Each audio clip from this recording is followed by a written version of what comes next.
समझ लो।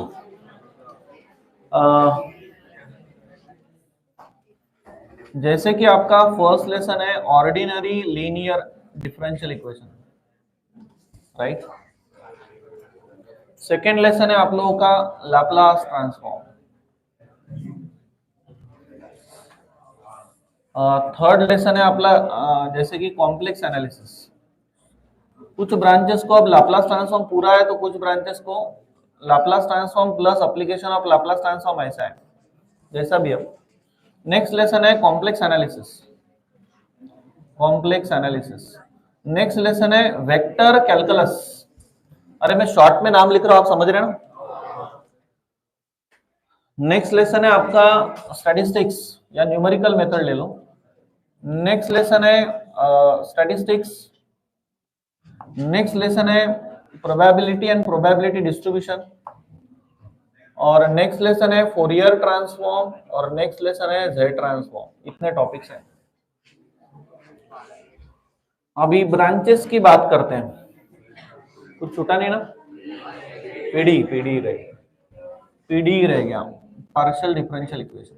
Partial differential equation और एक टॉपिक रह गया कौन, difference equation. Difference equation PD, और मैं इधर लिख लेता हूं OLD difference equation. Laplace Z transform इधर लिखना था मैं, ठीक है। आप जान दो। पहली जो ब्रांच है आई थिंक सीएस, आईटी और एआईडीएस, इन तीनों का सिलेबस सेम है ना, बराबर है। Next branch electronic supports. Next branch mechanical. Next branch civil, और वो क्या है तुम्हारा, आईओटी। और उसके बाद इलेक्ट्रिकल। समझ लो।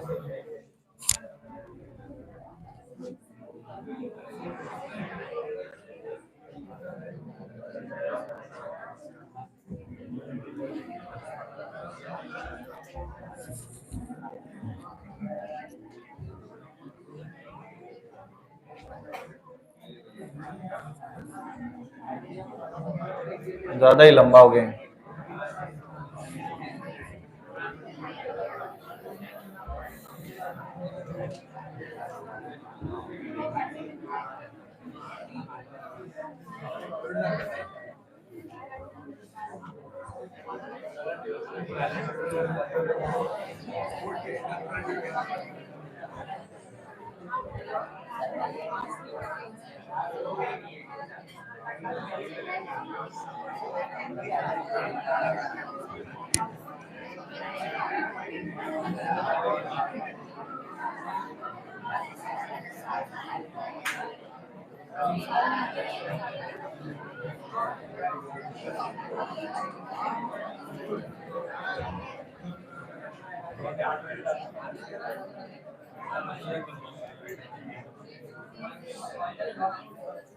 हाँ समझ लो।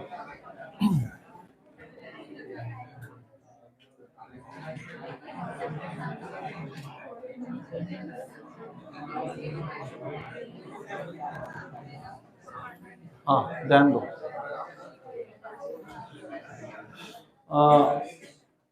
जैसे कि फर्स्ट लेसन अपन ने ऑर्डिनरी लीनियर डिफरेंशियल इक्वेशन पढ़ा। सबसे पहले मैं आप लोगों को जरा, जो बहुत ही कमजोर स्टूडेंट है यानी ऐसा कंसीडर करते हैं फिफ्थ स्टैंडर्ड में, तो उन लोगों का भी इंजीनियरिंग एम3 का पेपर निकलता है, तो वो लोग ऐसा पढ़ाई करेंगे उनके हिसाब से। सबसे पहले बोलता हूँ, जैसे कि आप लोगों ने जो बहुत ही कमजोर है, जिनको कुछ भी नहीं जमना है लेकिन पेपर निकालना है सर एटलीस्ट, या जिसको पढ़ाई करना नहीं, बम बिजनेस सेट है, घर पे टेंशन नहीं है सर मेरे को, इधर से होने के बाद मैं उधर 8 खत्म, कोई टेंशन नहीं है, तो ऐसे लोगों ने ऑर्डिनरी लीनियर डिफरेंशियल इक्वेशन पहले बहुत ही इजी, यानी आना ही है पेपर में और आपको उतने मार्क्स तो मिलने ही है। तो ordinary linear differential equation lesson सब लोगों को है।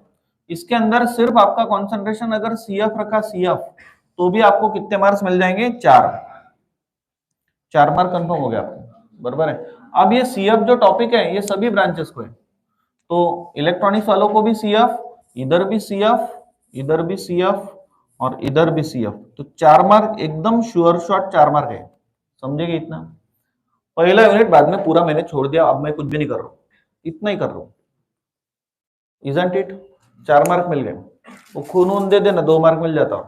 नहीं मैंने इतनी बेकारी 11 12 IIT JEE main plus advance, लाखों रुपए की ट्यूशन एंड 2 मार्क के लिए खून देना पड़ रहा है। अब सेकेंड लेसन ध्यान देना, डिफरेंस इक्वेशन कुछ ब्रांचेस को ही है, शायद इलेक्ट्रॉनिक्स आईओटी को ही है, ये रहने दो। अब Laplace transform and application of Laplace transform, जो स्टूडेंट बहुत ही कमजोर है, पेपर निकालने से मतलब है सिर्फ ऐसे लोगों के लिए। सभी लोगों ने ये जो मैं फॉर्मेट के हिसाब से बोल रहा हूं अभी, ऐसे ही प्रिपरेशन करना और बाद में लेवल बढ़ाते जाना, क्योंकि don't go in over confidence. पहले पेपर निकालो और बाद में ऑटोमेटिक स्कोर होगा। अपने बैच का रिकॉर्ड है हर बार कि first university topper in M1 M2 M3 हर बार अपने आता है, तो होप इसीलिए दैट्स वाई ये लास्ट मोमेंट पे जो रिवीजन बैच लेना, ये करना, ये मैं इसलिए करता हूं ताकि आपका रिजल्ट और बढ़े। अदरवाइज मैंने सिलेबस पूरा आपका कंप्लीट कर दिया, विषय खत्म हो गया, बाकी सभी इधर यही चलता है कि भाई हो गया खत्म हो गया, लेकिन इधर नहीं। इधर मैंने एक आदत लगाई हुई है, आखिरी तक जब तक के पेपर नहीं होता आप लोगों का तब तक मैं रहूंगा ही। कोई भी डाउट्स डिफिकल्टी, और आप लोगों का कैसा हो गया, आप लोग अपने कंफर्ट जोन में चले गए, सब लोग जाओ देने यार, पास झाला ना, ठीक है। तो ये जो है ना, तुम्हारा कोई कंपटीशन नहीं रहा ना, अंदर कोई जुनून है कि भाई मेरे को 80 on 80 लाना है या 70 प्लस स्कोर करना है, ये जुनून समवेयर लैक कर रहा है इंजीनियरिंग में, व्हाई आई डोंट नो। एक तो कॉलेज का एनवायरनमेंट वैसा नहीं, लेकिन इतना अपन ने पढ़ाई किया, इतना तुम लोग 4 महीने से रोज आते हो बैच को, बैठते हो, इतना सब ये अपन सॉल्व करते एक एक न्यूमेरिकल, और एग्जाम के टाइम पे ऐसा क्यों? एग्जाम के टाइम पे एकदम जुनून के साथ पढ़ाई करो, घर पे अभी आज से ही, या पढ़ाई कर रहे होंगे, फालतू में फोन के पीछे लग के दोस्तों को फोन कर रहे हैं, तुझा किती झाला अभ्यास, समझ रहे ना? अरे वो बाजू में रखो सब, एखादा क्वेश्चन अगर आप लोगों को नहीं आ रहा है तो उसको राउंड ऑफ करो, वो बाजू में रखो, और बाद में फिर सब इकट्ठा करो डिफिकल्टी डाउट्स, और फिर बाद में लगे तो एक बार का पूछ लो, या तो फिर यहाँ पे आके मेरे से डाउट डिफिकल्टी क्लियर करके जाओ, टाइम बचाओ खुद का। तो डिटेल में स्टडी करो घर पे। जो स्टूडेंट लोग जिनको 60 या ऑन पेपर 60 या अबव 60 मार्क्स मिलेंगे आउट ऑफ 80, अबव 70 यूनिवर्सिटी में जाने वाले बहुत कम स्टूडेंट रहते हैं, एंड अबव 60 जाने वाले भी बहुत ही कम रहते हैं। तो जिनको 60 या अबव 60 मार्क्स मिलेंगे, डेफिनेटली यहाँ पे फेलिसिटेशन वगैरह सब होगा। अब अबव 60 कुछ कुछ लास्ट ईयर के स्टूडेंट्स हैं जिनको 59 मार्क्स मिले थे, 58 मिले थे, ऐसे जो अनलकी स्टूडेंट्स हैं उन लोगों ने उसके ऊपर काम करो और अभी 70 प्लस मार्क्स लेके आओ। मुझे सबका सब मार्क्स वगैरह सब याद रहता है सब, तो ऐसे काफी सारे स्टूडेंट्स हैं। तो सराउंडिंग के चक्कर में सिर्फ पासिंग के पीछे मत दौड़ो, और यही मौका है कि M3 स्ट्रॉन्ग करने का। ये बचे कुछ दिन बहुत पढ़ाई करो, M3 वगैरह सब, बाकी के जो भी इंपॉर्टेंट सब्जेक्ट आपके थर्ड सेम के वो भी अच्छे से प्रिपेयर करो, बिकॉज बाद में होना नहीं आप लोगों से। कितने लोग हैं जिन लोगों ने फर्स्ट सेम और सेकंड सेमेस्टर के बैकलॉग अगर नहीं होंगे तो बुक खोल के देखें, सर इतना ही तो नहीं रहा, कुछ भी बातें कर रहे हैं फालतू, एक भी नहीं खोलता। इसलिए ये अगर चांस है तो पढ़ लो, सो दैट कि ये सारा डेटा आप लोगों को गेट के एग्जाम में वगैरह काम में आएगा बाद में। नेक्स्ट, अब बात करते हैं Laplace transform and application Laplace transform. कोई अगर ये डिफरेंस इक्वेशन बात करते तो डिफरेंस इक्वेशन शायद इनको नहीं है, CSIT को नहीं है ना, ये तीनों भी ब्रांच इलेक्ट्रॉनिक्स को है, तो इलेक्ट्रॉनिक्स वाले भी डिफरेंस इक्वेशन में CF है आपको, और IoT वालों को भी है, तो इधर भी CF है। इलेक्ट्रिकल वाले कौन है, आए ना, तो इधर भी CF है, समझे क्या? CF एकदम सेम है, जैसा इधर है वैसा इधर है, सिर्फ इधर वेरिएबल एक्स इधर है ना, तो यहां पे भी आप लोगों के 2 मार्क कंफर्म हो जाते। एक ही क्वेश्चन आएगा,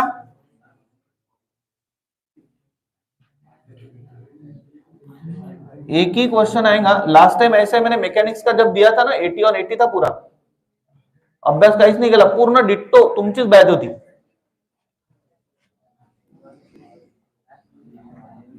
जैसा तुम्हारी बैच थी लास्ट टाइम, स्कोर भी आया था 77 ऑन पेपर मिला था, फर्स्ट टॉपर यूनिवर्सिटी का और अपने भी बैच का वही। हाँ CF, तो ये 3 ब्रांचेस को है, तो इधर भी आपके 2 मार्क कंफर्म हो गए, समझे क्या? 6 मार्क कुछ भी नहीं किया, आधा घंटा भी नहीं किया पढ़ाई, समझ गया आपको CF 6 मार्क मिल गए, ये ब्रांच है। बाकी ब्रांचेस को नहीं है, मैकेनिकल को भी नहीं है, इधर भी नहीं है। चलो ठीक है। अब Laplace transform application, Laplace transform. जो लोग बहुत ही कमजोर है, लाप्लास के इतने बड़े बड़े फॉर्मूले देख रहे हैं और हट नहीं करना है मेरे को, ये मेरे को जमता भी नहीं, मैंने पूरी जिंदगी डाल दी तो भी मेरे को आने वाला नहीं है, लेकिन इंजीनियरिंग में आ गए, पेपर निकालना पड़ता है। तो उन लोगों ने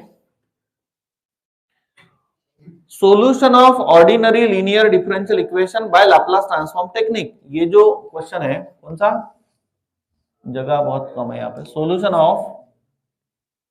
solution of OLD by Laplace transform technique, ये टॉपिक मत छोड़ना। ये इधर भी आएगा, इधर भी आएगा, सेम कर लो ना ऐसा, इधर भी आएगा, इधर भी रहेगा, इधर भी रहेगा, इधर भी रहेगा, समझे क्या, सभी इधर रहेगा। और ये जो क्वेश्चन है इसका आधा ही क्वेश्चन, उसमें सिर्फ फॉर्मूले लगते हैं, पहला डेरिवेटिव, दूसरा डेरिवेटिव, तीसरा डेरिवेटिव, मैक्स 3 डेरिवेटिव तो कहेगा। तो फर्स्ट डेरिवेटिव है तो क्या आता है, s into F bar of S minus F of zero, S square F bar of S minus S into F of zero minus F dash of zero. तीसरा derivative S cube F bar of S minus S square F of zero minus S into F dash of zero minus F double dash of zero.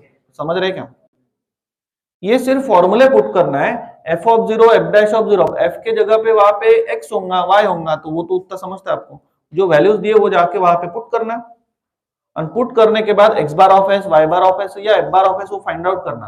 कुछ भी नहीं है, ना derivative है ना integration है।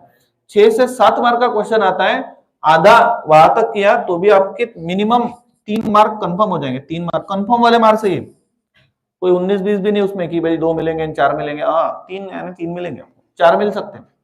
अगर 7 मार्क का है तो एक आधा टीचर 4 दे सकता है आपको, लेकिन 3 तो श्योर है। नेक्स्ट, अभी कॉम्प्लेक्स एनालिसिस की बात करते हैं। ये सिर्फ ऐसे गरीबों के लिए जो बहुत ही गरीब है पढ़ाई में, तो उन लोगों के लिए। अब थोड़े से गरीब के ऊपर के लेवल के पढ़ाई में, अब तो उन लोगों के लिए भी बोलूंगा मैं, अब ध्यान देना।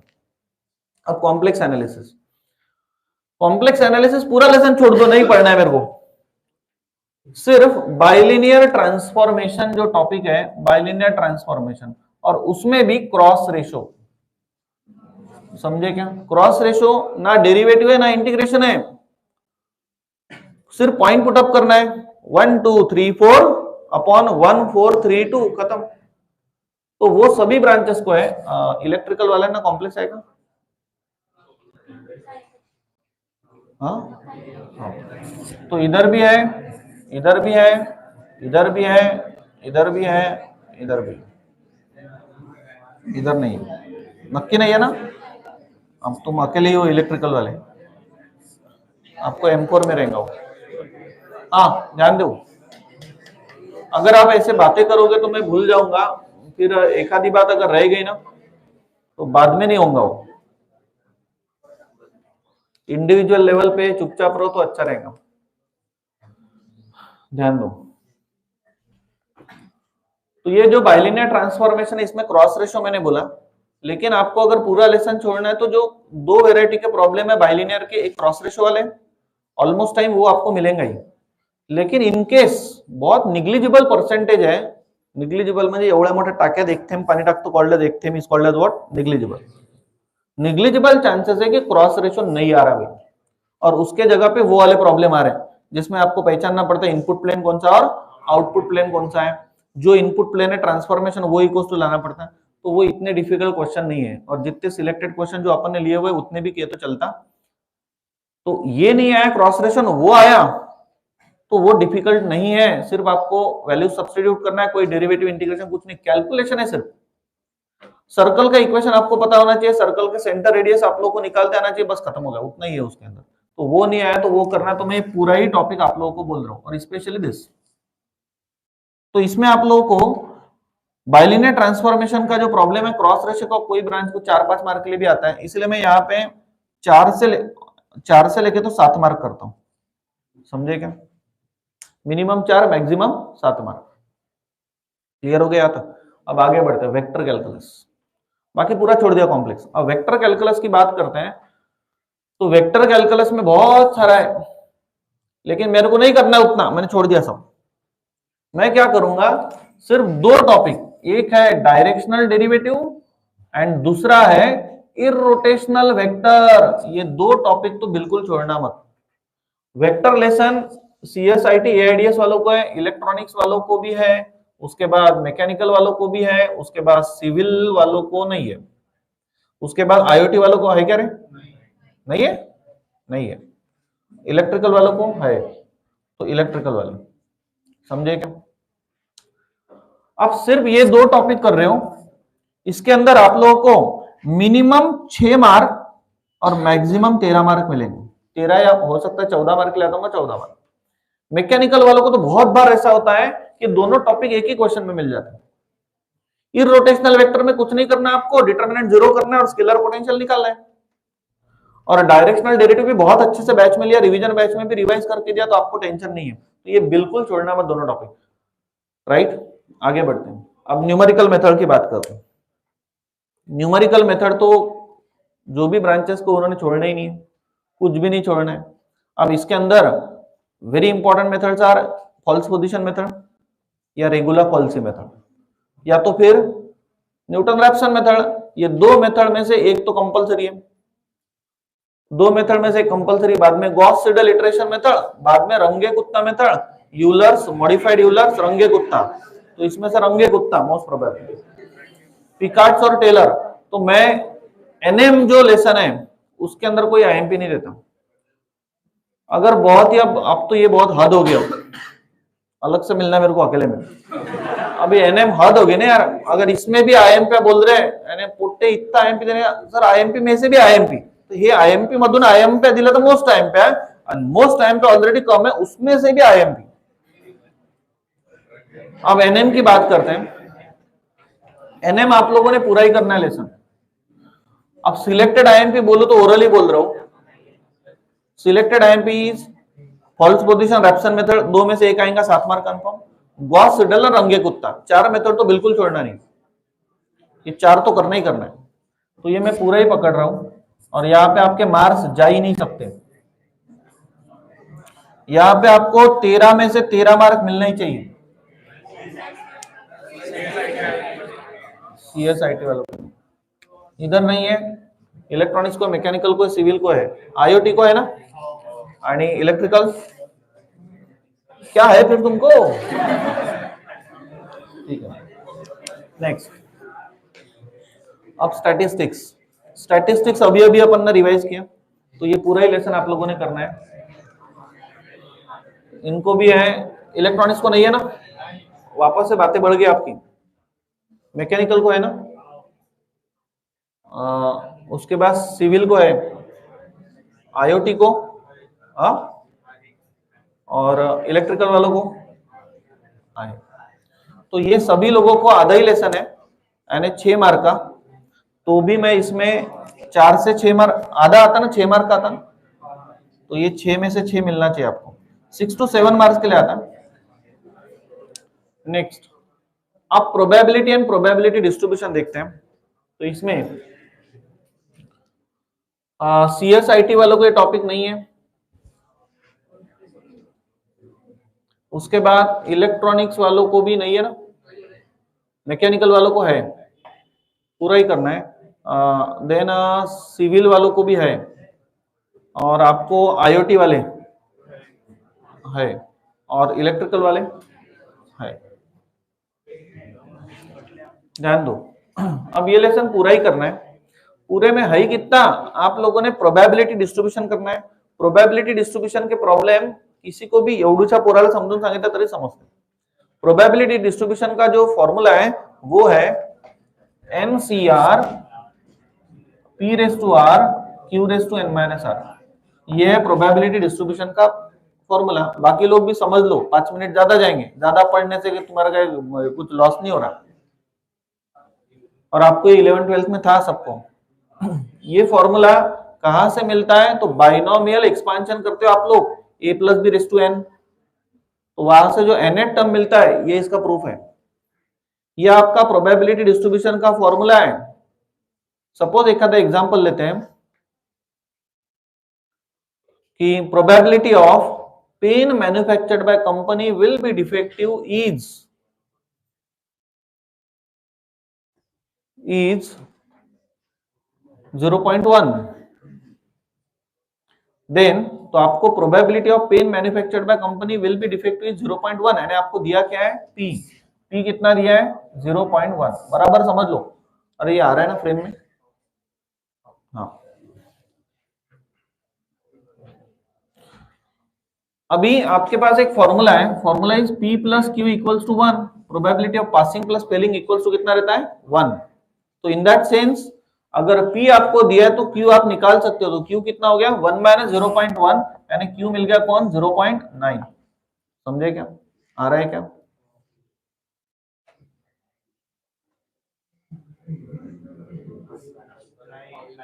कहता है ना, ठीक है, ध्यान देना। P और Q आपको मिल गया, एंड उसके बाद है probability of pen manufactured by company will be defective is 0.1, तो P निकल गया, Q निकल गया। अब उसके बाद if company manufactured 5 such pens, तो n इक्वल्स टू कितना दिया आपको 5। Question is then find the probability that only one pen will be defective, only one pen will be defective, यानी P of R equals to 1।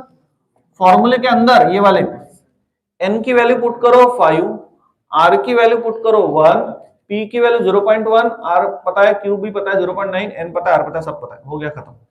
और ये पूरे calculation आपको कैलसी पे करना है, मैन्युअली करना ही नहीं है। परम्यूटेशन कॉम्बिनेशन रेगुलर बैच में आपको अच्छे से पढ़ा है कि कॉम्बिनेशन कैसा फाइंड आउट करना कैलसी पे, हो गया। सेकंड क्वेश्चन ऐसा आ सकता है 2 पेन्स विल बी डिफेक्टिव, यानी P of R equals to कौन 2, ये समझे क्या? थर्ड वेराइटी का क्वेश्चन कैसा आ सकता है at least one pen will be defective, अरे थामना रे बा, वो at least one pen will be defective, at least one pen will be defective, यानी कम से कम एक तो डिफेक्टिव है ही, बराबर है, लेकिन ज्यादा से ज्यादा कितने रह सकते हैं 5। वो अकेले के कारण डिस्टर्ब हो रहा, त्याला शिव्या द्या बरं 2-4।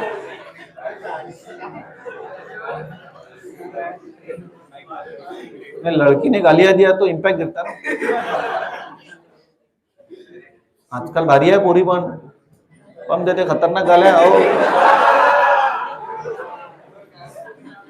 संभल के रहना जरा, हाँ ध्यान दो। At least one pen will be defective, at least one pen will be defective, यानी कम से कम एक, ज्यादा से ज्यादा कितने 5, म्हणजे P ऑफ R एक तो है डिफेक्टिव, लेकिन ज्यादा से ज्यादा कितने तो 5। तो अब यहाँ पे P of R equals to 1 2 3 4 5, तो बड़ा हो रहा है ना प्रॉब्लम फिर। तो R equals to 1 2 3 up to 5 बोले तो सब कैलकुलेट करना पड़ेगा, तो इसलिए बेटर वे इसको क्या करना, इसको आप लोगों ने 1 minus P of R less than 1 करना। आप बराबर देख नहीं रहे, ये रिवीजन बैच में ऐसा देखना पड़ता है, एक एक पॉइंट निचोड़ के पढ़ना पड़ता है, तब जाके अपन जब अप्लाई, सराउंडिंग का कोई लेना देना नहीं, खुद का पेपर खुद निकालना पड़ता है, इसलिए यहाँ पे सब बातें लपेट के घर पे पढ़ाई करना पड़ता है बराबर। तो इसलिए हर एक चीज को, ये मैं जब पढ़ा रहा हूं ना इधर, आपको घर पे पढ़ने की नीड ही नहीं जाना, इधर किधर ही प्रिपेयर हो रहा हो टॉपिक, सब क्वेश्चन वैसे ही रहेंगे सेम। तो at least one pen will be defective, यानी P of R equals to 1 and greater than 1, यानी इसको उल्टा लिख सकते हैं। अब उल्टा अगर किया तो ये सॉल्व करेंगे 1 माइनस, यहाँ पे इक्वल्स टू है तो इधर इक्वल्स टू नहीं आएगा, तो ये आएगा 1 minus P of R equals to simply less than 1 0 ना, ये सॉल्व कर लेना। Silly mistakes, at least 2 pen will be defective होगा तो P of R less than 2 आएगा, इधर इधर इधर, तो P of R equals to 0 भी आएगा plus P of R equals to 1 भी आएगा। जब दोनों का एडिशन करोगे नहीं ब्रैकेट में रहेगा तो बीच में प्लस रहेगा, ब्रैकेट खोलोगे तो बीच में क्या आएगा माइनस, तो वो सिली मिस्टेक करना मत। तो अभी करते आता है next third variety of question क्या आ सकता है, at most 2 pens will be defective, defective होंगे तो 5 में से ज्यादा कितने होंगे 2, तो P ऑफ R ज्यादा से ज्यादा 2 यानी लेस देन इक्वल्स टू 2, तो P of R equals to 0 1 and 2, खत्म हो गया। अब इसको भी उल्टा करना है तो कर सकते हो, उल्टा किया तो ग्रेटर देन 2, तो ग्रेटर देन 2 है ना 3 4 एंड 5, तो सेम ही है ना कैलकुलेशन, तो रहने दो ये। तो यहाँ पे कौन आएगा P of R equals to 0 plus P of R equals to कितना 1 and plus P of R equals to कौन 2, अगर आपका क्वेश्चन आया more than two pen will be defective, यानी P of R greater than two ना, ऐसा greater than to यानी 3, 4 and 5, समझे क्या, ऐसा टॉपिक है। और इसके बाद है पॉइजन डिस्ट्रीब्यूशन, ये प्रोबेबिलिटी डिस्ट्रीब्यूशन, बाइनोमियल डिस्ट्रीब्यूशन, इसके बाद है पॉइजन डिस्ट्रीब्यूशन। पॉइजन डिस्ट्रीब्यूशन का भी formula e⁻m m⁻r upon r factorial. वो फॉर्मूले में आपको मीन निकालते आना चाहिए। मीन कैसा निकालोगे, तो number of term, number of जो भी क्वांटिटी दिया है वो दिया रहेगा n, और p भी दिया रहेगा, n इंटू p करोगे तो m मिलेगा, तो वहां पे मीन मिल गया। ये तो पता ही है, r तो फाइंड आउट करने करेंगे। अब क्वेश्चन में अगर बाइनोमियल डिस्ट्रीब्यूशन से सॉल्व करो ऐसा बोला है तो बाइनोमियल से करेंगे, पॉइजन से पूछा है तो पॉइजन से करेंगे, लेकिन कुछ नहीं दिया है तो आपको समझ में आना चाहिए प्रॉब्लम कैसे सॉल्व करूं। तो अगर प्रॉब्लम में occurrence, non occurrence, acceptance, non acceptance, yes, no, true, false ऐसा इवेंट दिख रहा है तो वो बाइनोमियल का प्रॉब्लम है। अगर प्रॉब्लम में n की वैल्यू बहुत ज्यादा है और p की वैल्यू बहुत छोटी है, n is what, suppose a bad reaction from certain injection is 0.1 and if injection is given to 2000 individuals, so 2000 क्या हो गया n and probability 0.1 है, तो 0.1 is very very less than 2000, तो वो प्रॉब्लम काय का हो गया, पॉइजन डिस्ट्रीब्यूशन। समझे क्या, ऐसे आइडेंटिफाई करना।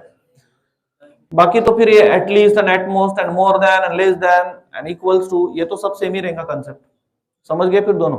और उसके बाद एक बेस थ्योरम। बेस थ्योरम यानी एखादे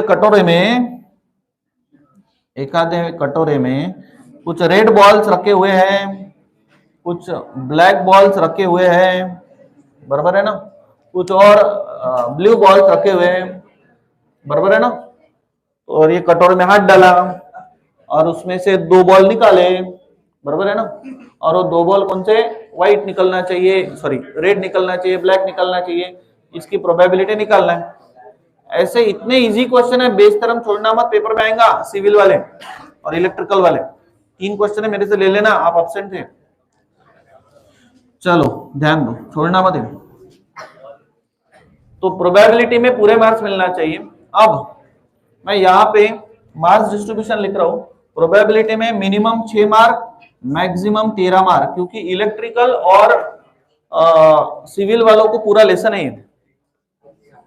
चलो अब फोरियर ट्रांसफॉर्म के लिमिटेड प्रॉब्लम है, जितने मैंने पढ़ाया उतने करके जाओ, मोर देन सफिशिएंट एंड सोपे प्रॉब्लम है, थोड़ा सा एनर्जी डालना चाहिए, इंटीग्रेशन पार्ट है बट होने दो, अब उतना भी नहीं कर सकते आप। और उसके वो भी 6 मार्क का लेसन है, तो फोरियर ट्रांसफॉर्म CSIT AIDS वालों को है, इलेक्ट्रॉनिक्स वालों को भी है, मैकेनिकल वालों को नहीं है, सिविल वालों को नहीं है, IoT वालों को है क्या रे, नहीं है, और इलेक्ट्रिकल वाले है।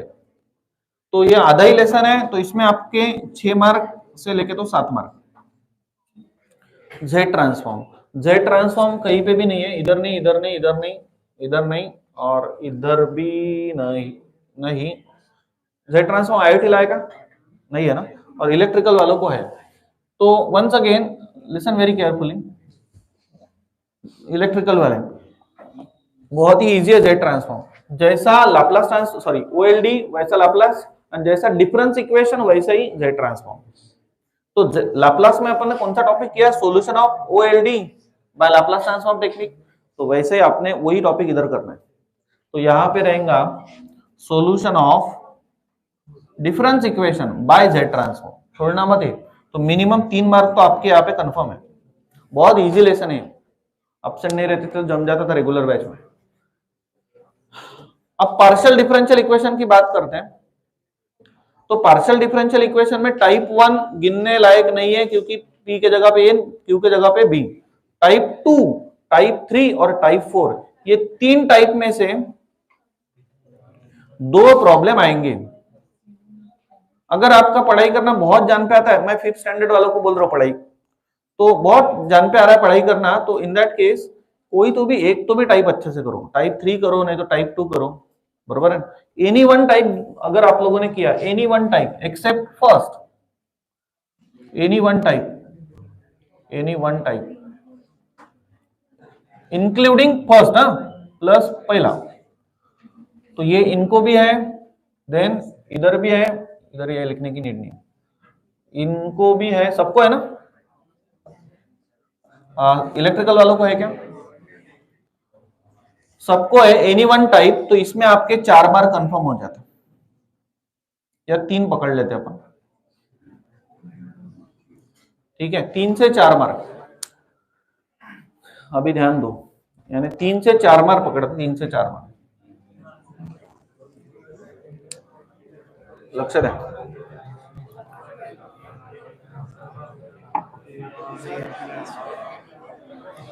अब अगर इसका टोटल लगाते हैं तो अभी ये टोटल लगेगा क्या आपका बराबर कौन से ब्रांच पे, वो देख लेना आप लोग। हाँ हाँ, तो म्हणून प्रोबेबिलिटी डिस्ट्रीब्यूशन 6 to 13 लिहिलंय, तो ब्रांच वाइज है नहीं। अभी ध्यान दो, सीएस वाले अगर आप कुछ भी पढ़ाई नहीं कर रहे हो, लिमिटेड, बहुत बहुत लिमिटेड पढ़ाई कर रहे हो, बस एवढंच, तो भी सीएस वालों को कितने मार्क्स मिल रहे हैं?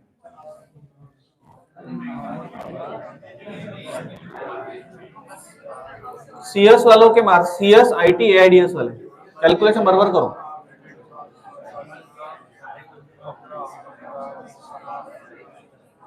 और ये श्योर शॉर्ट है, मिनिमम मैक्सिमम दोनों भी बोलना, पहले मिनिमम बोलो 32, सीएस आईटी वालों को 32, और मैक्सिमम, मैक्सिमम हाँ 40, 45, कितने मिल रहे हैं? इलेक्ट्रॉनिक्स वाले मिनिमम मैक्सिमम बोलो, ये कॅल्क्युलेशन बरोबर आहे ना? तुम्ही सिव्हिलचे करा तोपर्यंत, अरे यार आळशीपणाने बसलेले यार असे यार, तुम्हारे पेपर है ना यार, एक्साइटमेंट मेरे में ही है, इतना आलसीपना। इलेक्ट्रॉनिक्स मिनिमम 41, इलेक्ट्रॉनिक्स मैक्सिमम, ये बोलो नहीं क्या मिटा तो क्या मैक्सिमम?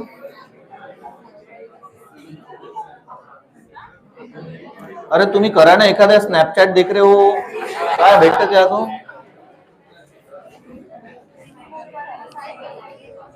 हाँ, ये स्नैपचैट नो का करो आप, फोटो काढून, तो पूरे गांव में, आप दिख ही रहा गांव में पूरे। हाँ बोलो 53,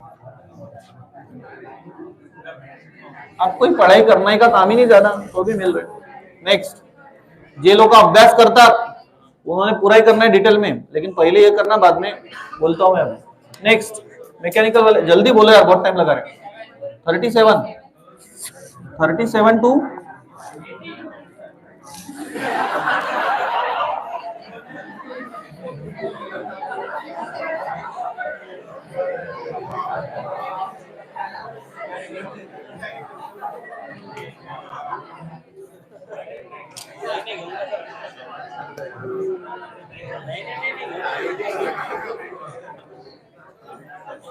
अब तुम लोग चेंगल कर रहे, काम की चीज तुम्हारी है, एक एनालिसिस दे रहा हूं, और जिसमें टाइम जा रहा है, मेरी दूसरी भी बैच है और 10 बजे,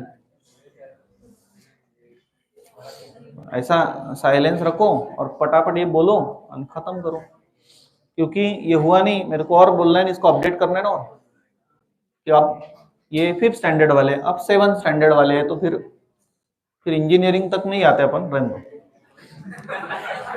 37 टू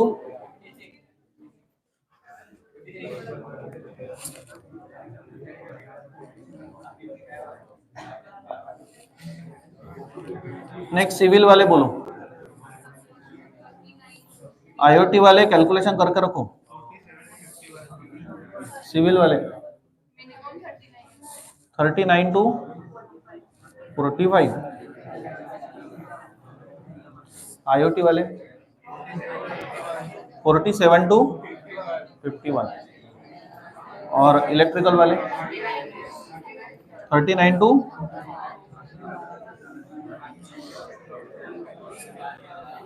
ऐकणार नाही तुम्ही यार। नेक्स्ट, क्योंकि ये आवाज ही आवाज में कैसा है, मुझे क्या बोलना है मैं भूल जाता हूँ, मग नाही होणार एवढं, वो नहीं सुन रहे यार, कोई भी क्या करे अब, आखरी का दिन है और डांटना नहीं है किसी को कुछ भी, बट ये चीज के लिए कसं माझंही डोकं शांत पाहिजे असं, आणि मी सोच के आप लोगों को बोल रहा हूँ, पण तुम्ही ऐकून नाही आले. 4 वेळा झापलं मी, झापलं म्हणजे सांगितलं की बा शांत राहा. Now this is last time, last attempt, because मेरा भी है कि नहीं कुछ ध्यान. अगर मेरी वैल्यू नहीं है अटा सावन की घटा. हाँ चलो,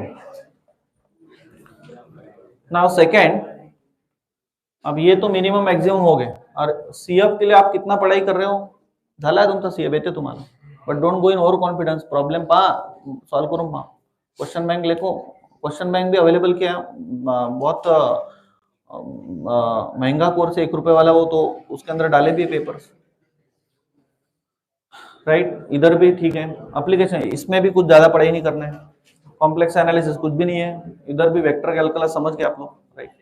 अभी देखो, अगर फर्स्ट यूनिट जो होशियार स्टूडेंट है उन्होंने पूरा करना है, बट आजकल नहीं, पहले से ऐसा है कि इंजीनियरिंग में फेल्यूर परसेंटेज ज्यादा है एंड पासिंग परसेंटेज कम है. लेकिन मेरे पास आने के बाद सबके पेपर निकलने चाहिए, सबके सब कुठे टॉपर आना चाहिए, मेरा पहले से एटीट्यूड है. पण आता पहिलेच्या बॅचेस आताच्या बॅचेस मध्ये फरक है. अभी पहले लोग पढ़ाई करने के लिए पढ़ाई करते थे, आजकल लोग पासिंग होने के लिए पढ़ाई करते हैं. तो इसलिए सब बोलना पड़ता है. अगर ये नहीं बोला ना तो डिफरेंस नहीं रहता between you guys and other students. Other students को ये मिल नहीं रहा, तो अभी ठीक है, इस बार अपन पहली बार यूट्यूब लाइव जा रहे तो उनको भी मिल रहा है. और मोस्ट ऑफ दी क्लासेस में बोलो या कहीं पे भी इतना डेडिकेटली सारे के सारे टॉपिक लेने होता नहीं. That's why my first of motive is what, इस पर से शो कर रहे कि हम लोगों ने इतना सब कुछ लिया है, प्लस ये सब कुछ भी हो रहा है. तो अभी मैंने आप लोगों का एक मस्त मोमेंटम क्रिएट करके दिया, रिवीजन बैच से एक जोश आप लोगों के अंदर भर दिया कि भाई पढ़ाई करो, इतने दिन से आ रहे. तो अब ध्यान दो, तो ये तो हो गया एकदम ही मिनिमम.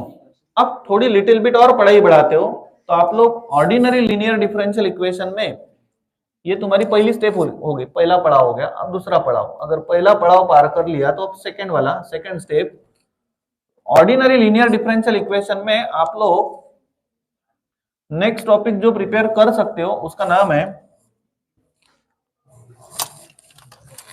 वीओपी, यानी कौन, variation of parameter plus VOP, right.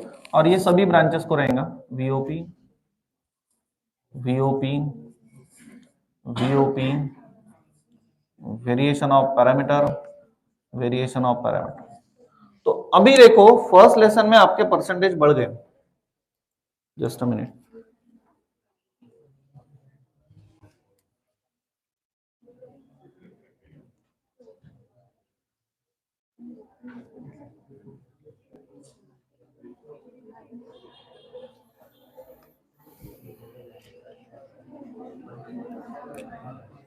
हाँ, फर्स्ट लेसन में अभी स्कोर वेरिएशन ऑफ पैरामीटर का एक प्रॉब्लम 6 से 7 मार्क ले आता है, तो वो 6 से 7 में से 2 मार्क माइनस करो क्योंकि वो सीएफ में इंक्लूड किए. तो अभी आप लोगों का जो 4 से लेके तो 7 और 7 मार्क का क्वेश्चन 9, तो अभी 9 तक जा रहा है, बराबर है ना. कंफर्म है ये 4 to 9. अब इसमें 9 बढ़ गए मार्क्स.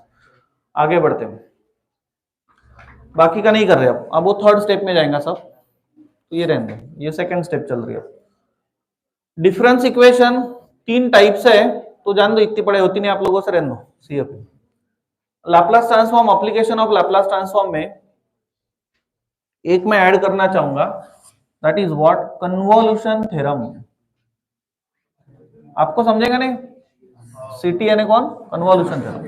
तो इधर भी रहेगा, इधर भी रहेगा, इधर भी रहेगा, इधर भी रहेगा, इधर भी रहेगा. आने के चांसेस 90% अबाउ है.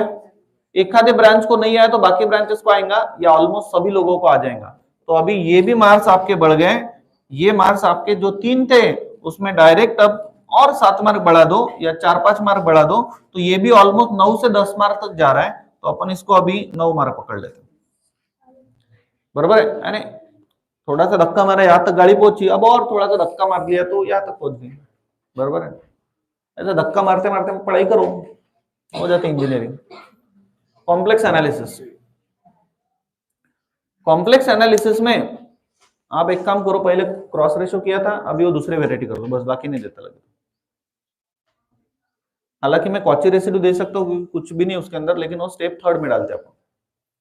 अब वेक्टर कैलकुलस, वेक्टर कैलकुलस में मुझे लगता है कि आप लोगों ने छोड़ना नहीं चाहिए। अगर आप डायरेक्शनल डेरिवेटिव कर रहे हो तो इसका मतलब आपका gradient, divergence and curl clear है, सोलेनोइडल इरोटेशनल वेक्टर क्लियर है। तो एक बहुत ही इजी क्वेश्चन आता है, सिंपल वाला क्वेश्चन, कि find gradient, divergence, curl of this scalar point function, vector point function दिया रहेगा आपको। कितना आसान है, एक क्वेश्चन बहुत बार आ रहा है वो सबके एग्जाम में, प्लस एक question component of velocity and component of acceleration, कितना आसान है वो, पहले 8 फॉर्मूले। तो मुझे लगता है वेक्टर कैलकुलस में आपको 13 में से 13 मार्क मिलना चाहिए।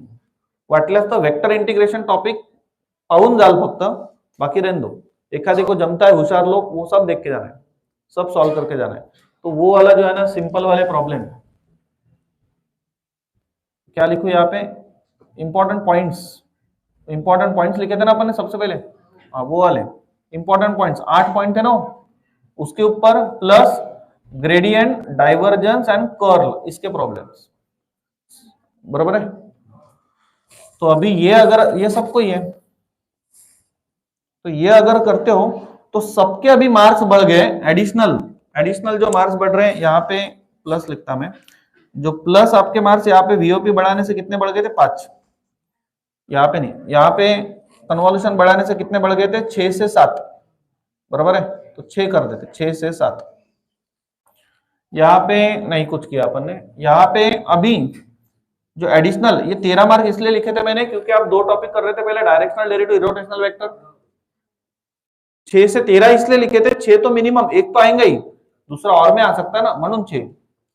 मैकेनिकल को बहुत बार ऐसा होता है कि दोनों साथ में आ जाते हैं, तो दैट्स वाई 13 लिखा था। अब इसमें एडिशनल और आपके 7 मार्क का इजाफा हो गया, 7 ही मार्क, अब 6 से 7 मार्क, 6 से 7 मार्क, यानी पूरा लेसन ही कवर हो रहा। नेक्स्ट एनएम की बात करते, उधर तो कुछ नहीं, 13 में से 13, स्टैटिस्टिक्स भी कोई विषय नहीं, प्रोबेबिलिटी भी नहीं, फोरियर ट्रांसफॉर्म भी नहीं। जेड ट्रांसफॉर्म की बात करते हैं तो जेड ट्रांसफॉर्म में रहने दो। और पार्शियल डिफरेंशियल इक्वेशन में एक टाइप, एनी वन टाइप किया ना, एक आधा टाइप बढ़ा सकते हो आप लोग।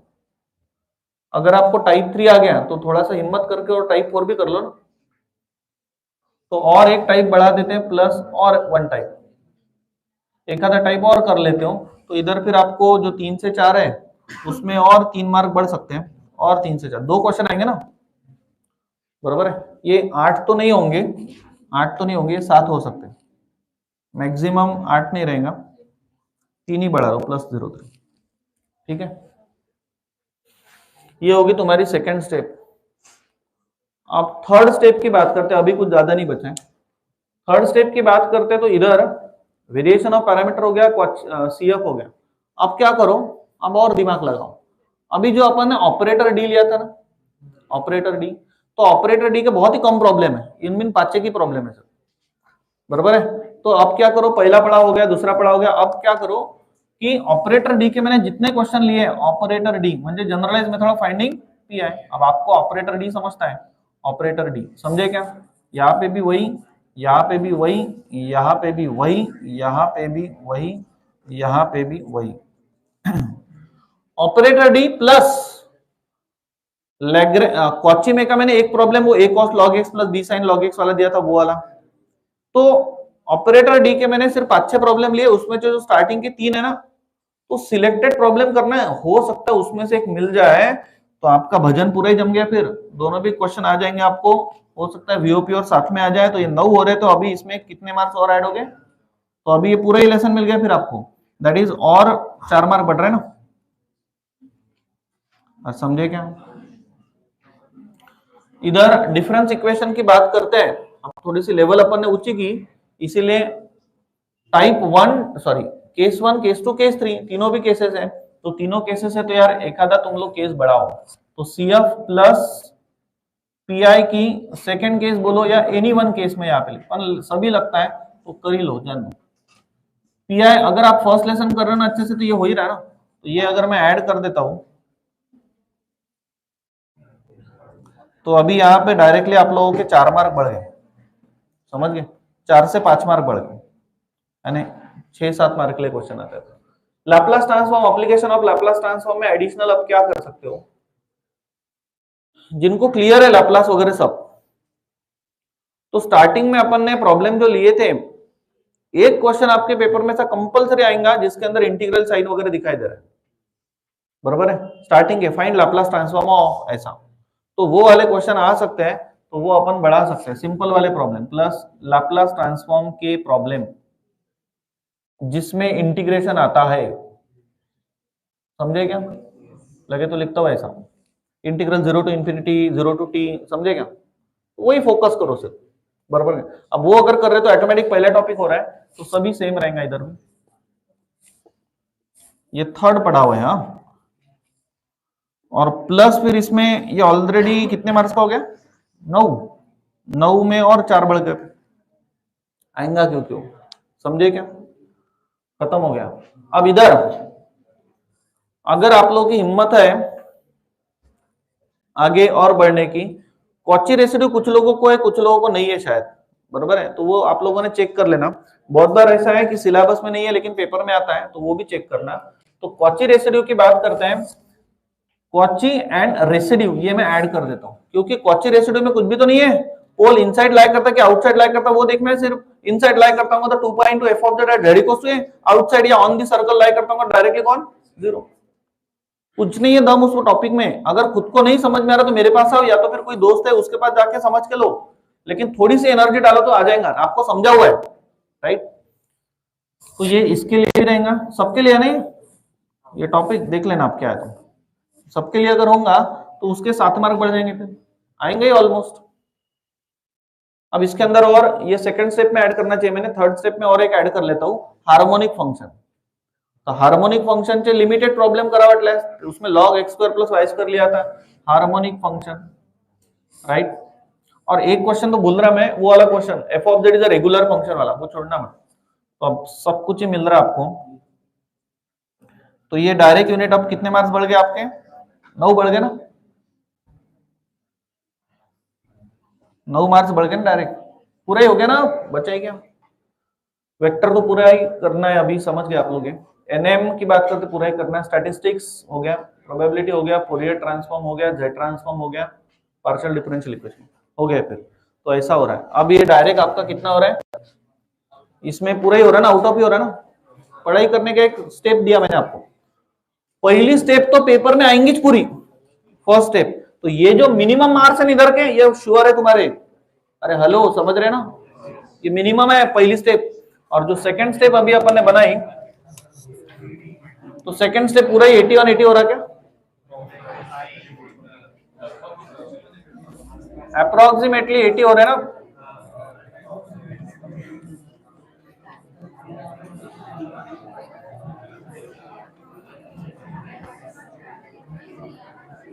इतना हो रहा है ना अप्रोक्सीमेटली, समझ गया ना क्या है, बरं ठीक है, अप्रोक्सीमेटली बोल, तो समझे क्या सब लोग, क्लियर है ना।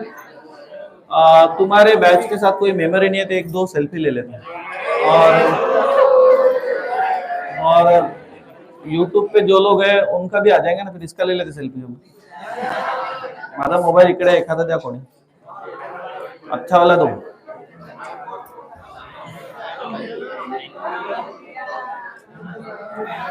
नेक्स्ट सेमिस्टर अगर मैं क्रिकेट टूर्नामेंट रखता हूं तो यू गाइस कैन पार्टिसिपेट, बराबर है, अंडरडॉग,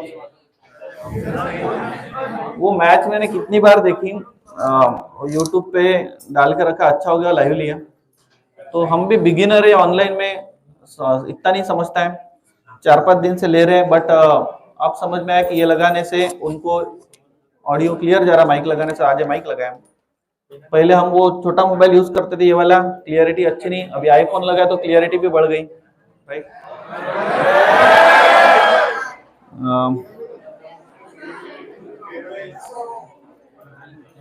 हाँ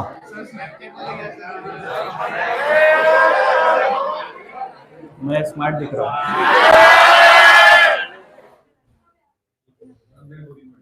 ठीक है क्या सर,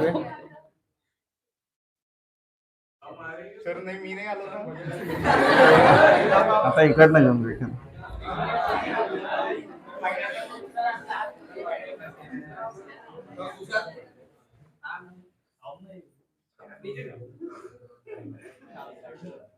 ठीक है, आ गया ऑलमोस्ट सब.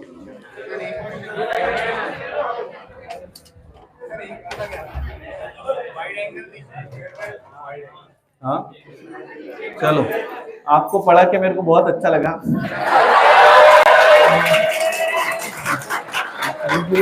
और नेक्स्ट सेमेस्टर में अब इलेक्ट्रॉनिक्स की रहेंगी. इलेक्ट्रॉनिक्स वालों का मैं नेटवर्क एनालिसिस और सिग्नल सिस्टम, ये 2 सब्जेक्ट पढ़ाता हूँ. पण वो 2 सब्जेक्ट की बॅच ऑफलाईन पॉसिबल शायद नाही होगा, ऑनलाईन होगा. ऑनलाईन खूप मस्त होते, तुम्ही काही लेक्चर करून पाल माझे लाईव्ह मध्ये ऑनलाईन मध्ये. और वो इसलिए ले रहा हूँ ताकि एक बार रिकॉर्डिंग बन जाता है. और कुछ आप में से जो इलेक्ट्रॉनिक्स वाले कुछ स्टूडेंट्स है बहुत अटैच हुए हैं, तो जिनके कारण मैंने इस बार EMW की भी बैच लिया, तो बहुत मजा आ रहा है वो बैच में. तो वो रहेगा. Network analysis signal system last time में ले नहीं पाया था, मैं उसके लिए दूसरा टीचर अपॉइंट करने की सोच रहा था, बट मैं पढ़ा दूंगा. अब इतने सालों की मेरी मेहनत है उसमें. मैकेनिकल सिविल वाले ऑब्वियसली यहाँ पे मैकेनिकल सिविल का रहेगा फाइनल ईयर तक, राइट. जो भी सिविल का एक ही सब्जेक्ट रहेगा, बाकी मैकेनिकल के तो पूरे रहेंगे. कंप्यूटर आईटी वाले जो भी है उनको नेक्स्ट सेमेस्टर में एक अभी ये सेम में वो जावा मर जावा मिट जावा था ना, तो अभी अगले सेम में आपको टॉक सब्जेक्ट रहेगा शायद. तो वो जो टॉक सब्जेक्ट है उसकी भी बैच यहाँ पे होंगी नेक्स्ट सेमेस्टर. 2 साल नहीं हुई थी, बट इस बार एक रहेगा यहाँ पे. ठीक है, हाँ कांटेक्ट में रहो सब लोग. कोई नीड है तो कभी भी आओ. एग्जाम तक कोई भी डाउट्स है, कोई भी क्वेरीज है, बिल्कुल आओ. अपना ही घर समझ के आओ.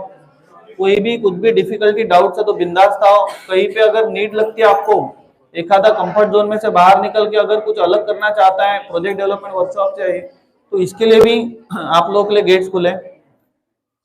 कोई भी मेरे से जो भी आप लोगों को हेल्प चाहिए, कोई भी इसमें करिकुलर में बोलो, एकेडमिक्स में बोलो, तो definitely I will be there, right. चलो ठीक है, रुकते हैं फिर. Thank you so much.